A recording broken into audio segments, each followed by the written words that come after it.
Welcome to Image Finishing. This is the first of what may end up being a series of examples of finishing images within Photoshop.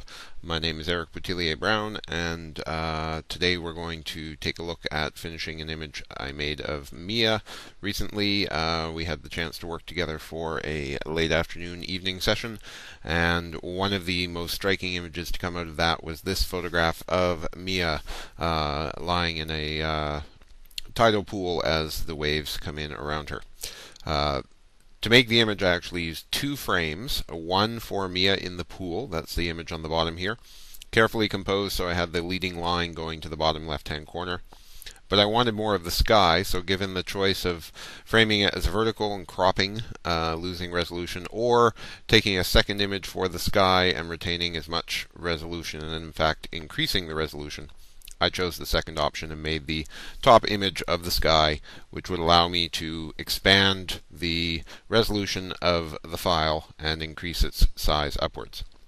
So here we have the image loaded from the raw file with as broad a tonal range as I could get, toned through from white to black. And when I paste in the cloud image above, turning off the background layer, you can get a bit of a sense of how the two images overlap. They actually have a fair amount of overlap because the cloud image was made from a slightly higher vantage point to ensure I had the full horizon. When I put the background layer back in, you can see how much the overlap is. However, I then added a layer mask to blend between the cloud image on the top layer and the background image on the bottom layer. Here the mask is visible in red. When that mask is reduced, you can get a better sense of how the image blends from top to bottom. Now that blend is pretty seamless, but I have to improve it. So the next thing I do is put a mask above my background layer to blend from the background layer to the sky, which is above it. So here you can see the cloud image masked over the background image, but in order to blend them better, I have to adjust the tone of the sky between the background and the cloud. So to do that, I use an adjustment curve.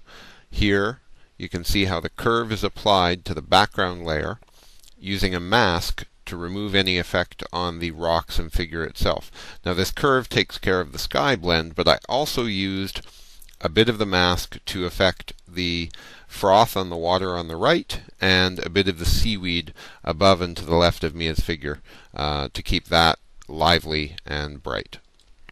When that is blended together, you start to get a more seamless blend between the sky and the foreground, the two parts of the image, and you can see that the seaweed and the froth in the ocean on the right has actually brightened up to add more contrast to the image.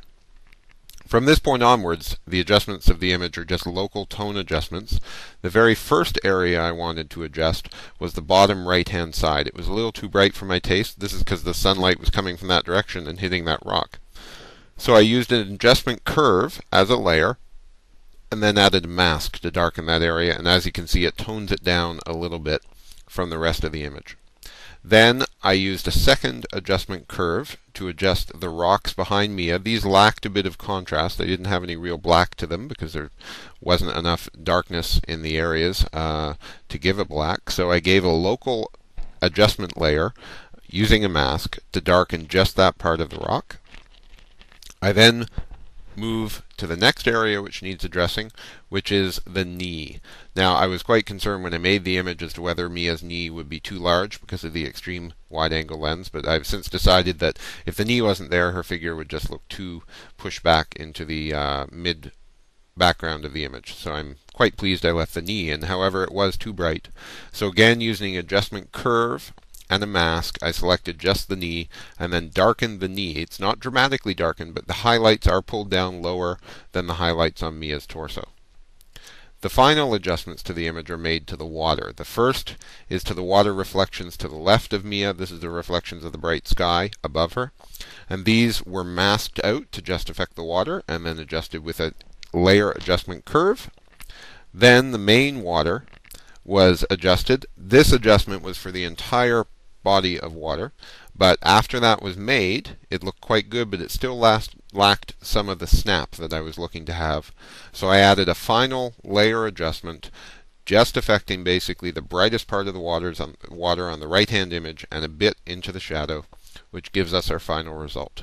So comparing the original raw processed files here, blended together, so this has all of the image blending, but none of the layer adjustments, with the image after layer adjustments, the effect is quite dramatic. Again, this is the raw processed image, and then the final adjusted finished photograph.